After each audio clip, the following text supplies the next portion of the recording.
Pasado alas 6 ng gabi ng dali-daling sumugod si Mag Zamora, may-ari ng isang wagwagan, kasama ang tinuturong shoplifter sa Compact One, malapit sa Baguio Public Market noong nakaraang Miyerkules. Isang maong na pantalon umano ang kinuha ni Chicky Budaz, 19 anyos, mula sa paninda ni Zamora. Agad humingi ng tulong ang may-ari ng wagwagan kay Maria Cristina Garcia, isang private marshal na saktong nasa Malcolm Square kung saan nangyari ang insidente. Nang kumprontahin ng dalawang sospek, ito mismo ang naglabas ng pantalon mula sa kanyang bag. Batay sa salaysay ni Zamora, dumating umano ang sospek bandang alas 4 ng hapon nang mapansin niya umano itong paikot-ikot lamang sa wagwagan. Maya-maya pa'y yumuko umano si Budaz at parang may dinukot sa ilalim.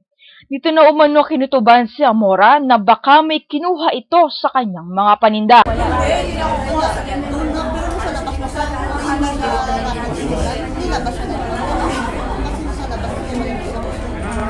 Mula sa Compact One, dinala ang sospek at ang biktima sa Compact 4.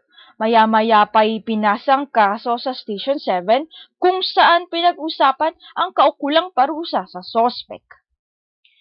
Ayon kay SPO1 Anthony Willie, nais umano ni Zamora na magtanda ang sospek kung kaya't maari niya itong ipakulong kung hindi umano mabayaran ng sospek ang kaukulang danyos sa halagang 750 pesos o 3 beses sa aktwal na presyo ng ninakaw na pantalon.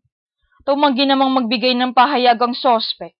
Sa huli, pinalalahanan ni SPO1 Willie ang mga stall owners na mag-ingat sa mga magnanakaw at kung maaari ay magdagdag ng mga tauhan upang lalong mabantayan ang kanilang mga pwesto.